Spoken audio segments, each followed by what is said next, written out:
All right, my guest today has been putting out projects like there is no tomorrow. You may know her from the 2022 movie Bodies, Bodies, Bodies, and today she is here to talk about her new show, Bupkis and City on Fire. Please welcome Sui Wonders to Fresh Out Live. Hey guys. Welcome, welcome.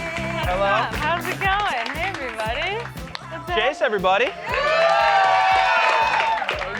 What's up, guys? Now, we were talking backstage. I live in Los Angeles, and driving around, you cannot live in that town and not be aware of your show, Bupkis. I mean, there are billboards. Everywhere? Oh, it's everywhere. Oh, it's like literally that one right there on our screens with, Pete holding court at the table. That's right, the I pass it squad. every day. And I Oh wave my to it. I God. go, I'll see you Friday, Chase. Is it on that like giant one on Sunset that just is There's so overpowering? that one, and then also, no one cares about this, but it was also in Laurel Canyon Boulevard. That's the one I like to see. Heck. Okay, doxing myself aside of where I live, tell me about this show. It's a pretty wild ride. It's insane. It's insane. I mean, it's like a relentless, just like rip zone of the most insane actors ever. Yeah, like every day on set, you had like Joe Pesci walking in, you'd be like, what? Edie Falco walking to Crafty? What's happening? What is this world? It's this all-star team of sort of you'd never imagine being put together, but it works, and it's so well done. And of course, you've worked with Pete before on projects. What's just the best part about working with Pete?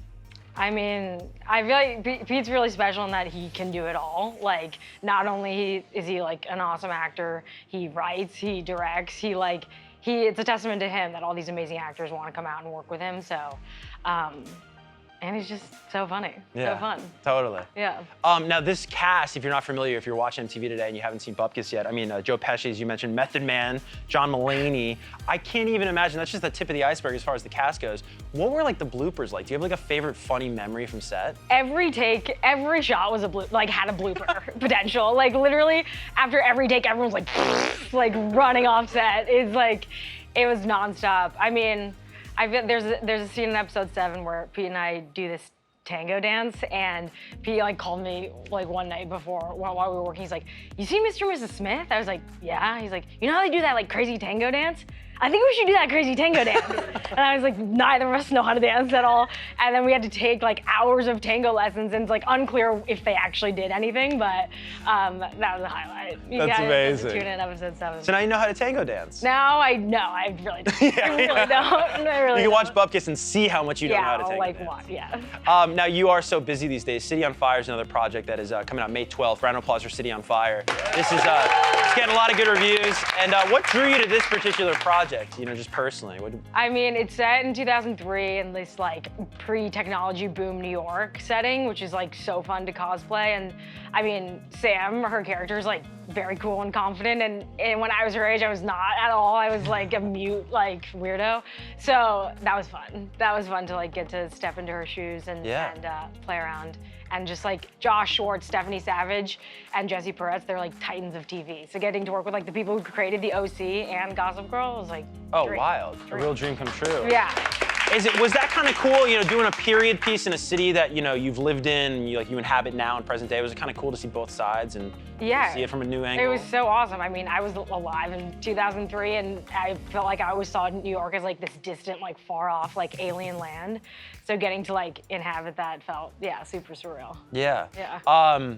Now, our guest today is wicked smart. Ooh, Yeah. Matt Damon's here? I know. Oh, I made a Good Will Hunting joke in rehearsal and no one got it. So I'm glad you got it. See? Thank She you. went to Harvard. Us smart people, we get that. Oh, man. Thank you. But I mean, the Harvard Lampoon, right? Which I believe you were part of. Yeah. That's an iconic sort of entry point for a lot of people in the world of entertainment and comedy, especially. So was that sort of what was the first sort of maybe spark that you felt that you thought maybe I have a future in this? Yeah, I mean, that was a really special place, and where if you told a joke and no one thought it was funny, no one would polite laugh. So it really you cut your teeth there.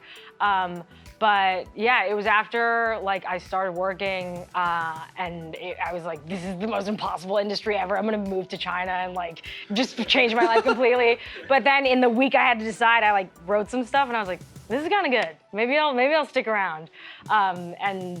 And then a couple of weeks later, I got my first part on HBO and in the show Generation, and then it's been pretty good to me from there. So. I'd say things worked out, right? Now, you were very kind. In closing here, we're of course really excited for the MTV Movie and TV Awards on Sunday. You were there last year. What was your favorite experience there? That was the most insane experience ever. At one point, 10 burly men brought out like a boa constrictor, like a full deadly like snake. Yeah. And just like no one presented. It was just like came out and like everyone was just like, what is happening?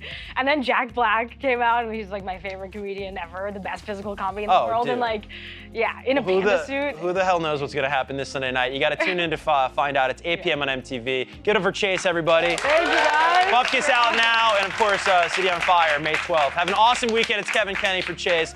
See you next time from MTV.